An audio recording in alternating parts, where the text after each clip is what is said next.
Okay, you got to sit down for this one. As your hypnotherapist, I owe you this information. In fact, it's a privilege and a duty. As you see from the title, yes, you have been programmed. I have been programmed, and this is what it means.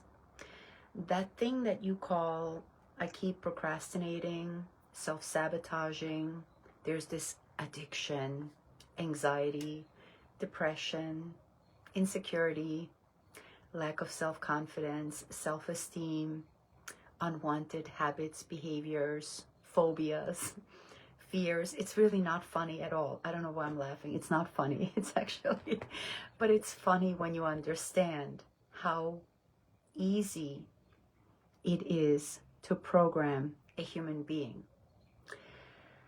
And this is what I've discovered with hypnotherapy.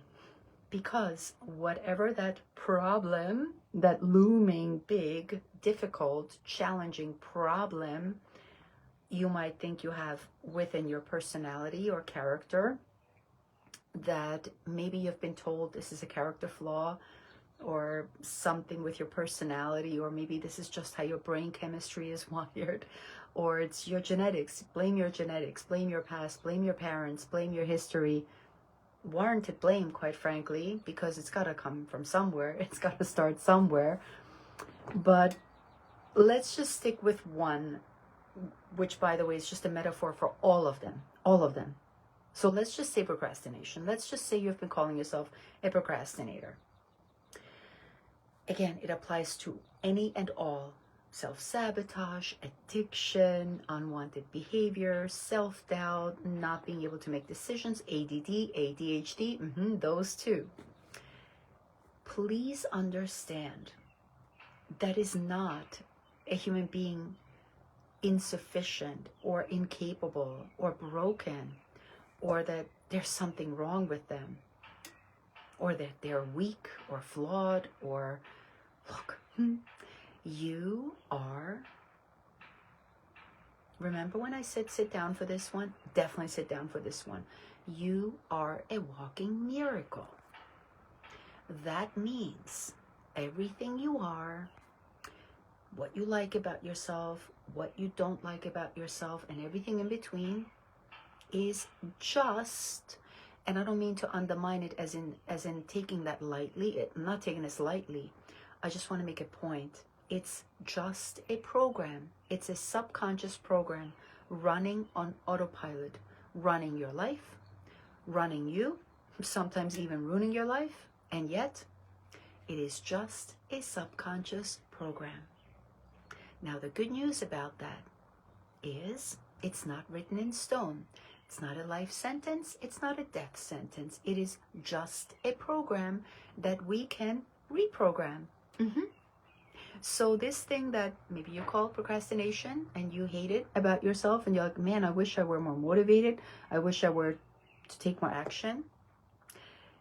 The analogy or the metaphor that would be so appropriate with this is literally, imagine if you had been programmed to play or to be imagine you're an actor, okay? And your director, I don't even know who gives you the prompts, but they give you the script and they give you like, this is how you should act in this movie and behave this way and not that way, and right? And your job, of course, is to perform like an Oscar nominating actor. Okay, so therefore, you're gonna nail this. You're gonna do a phenomenal job. Well, guess what? That's exactly what happened to you. That is exactly what happened to you. Most of us were programmed, well, not most, every single human being. We get programmed from an early age, and up until the age of 7, 9-ish, we do not even yet have a fully developed conscious mind. That means the part of you that is able to discern, is this good for me? Is this bad? Is this useful? Do I want it? Do I not? More metaphors here. You learned how to speak English. That's a program. You didn't ask for it. You didn't wish for it. You didn't want for it. It just happened because you were part of the environment that you grew up in. And so therefore, the byproduct, the side effect was you automatically, unconsciously easily, effortlessly learned English. And just like that, 99% of any and all of your behavior also is like this program, learning English. Learning to tie your shoelaces, learning how to read, how to write, which way to hold the spoon, what does sky mean? What does flower mean? I mean, billions, okay, billions of programs. And the best part about this is anything you love about yourself, remember, it's a program. So we're going to keep it. Check. Yeah, check. You might be a very kind, generous, eloquent. You might be a phenomenal speaker. Maybe you're really good with numbers. Maybe you are a genius at the violin, whatever it might be. That too is a program. All of those are program. And then there might be some parts of you that you don't so much appreciate. Those too are a program. And as your hypnotherapist, I'm here to tell you, we can change that. If you have fear of public speaking, no problemo. We can change that to confidence in public speaking. It is as easy as that. Because remember, as a hypnotherapist, I'm using the same technology, mechanicality, if that's even a word, literally the same exact ingredients on how you were hypnotized, which then caused post-traumatic stress disorder or who knows what. The same exact mechanism, methodology, theory, technology that caused XYZ problem is what I, as your hypnotherapist, use to change that for you. So regardless how severe that addiction, which I just did a post on that, I think it was today, earlier this afternoon, what addiction really is. Because again, if addiction really were one of those, addictive person, you have an addictive personality. If that were really true, hypnotherapy wouldn't work.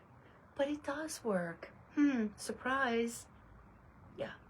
Those same people that complain to me, try to convince me, well, I'm a smoker and I've tried everything and I've went cold turkey and I've done all these things and nothing has worked. I just can't quit. And then after one session, or maybe two if we're being generous, they are quitting and they no longer want the cigarettes. How is that possible? Because hypnotherapy works with your subconscious. Your subconscious is in control of your habits, your behaviors, your personality, how you think, how you feel, how you speak, how you act, which of course is the combination of all of your habits, behaviors. And yeah, I know as I speak about it, it sounds really simple and it sounds easy. And the truth is, in practicality, it's not much more complicated. As long as you're working with somebody who knows what they're doing. A hypnotherapist who's capable and competent and confident in their skill, because, there's a lot of shades of gray. Let's just put it that way. So be discerning, do your homework, ask yourself, do I want to work with this person? Do they know what they're doing? So do your homework, that's all. I'm not saying it has to be me, it would be nice, but just because somebody's a hypnotherapist and that's their title or certification or whatever, doesn't mean they automatically know what they're doing. Just like a brain surgeon, just because they graduated from XYZ, doesn't mean they automatically are competent, qualified, because it takes a lot more than that. And I think we all know that. It doesn't matter what industry you're in. And we all know about imposter syndrome. Okay, that's another program. Yeah. Anyhow, give this some thought. Like, start to connect the dots. It will make so much sense to you. I mean, for me as a hypnotherapist, it's like, man, I wish somebody had explained this to me when I was 20, before I got married, before I had children. Not that I have regrets about that, but boy, would I have handled my relationship with another human being differently. Most importantly, children, when it comes to massive, radical responsibility.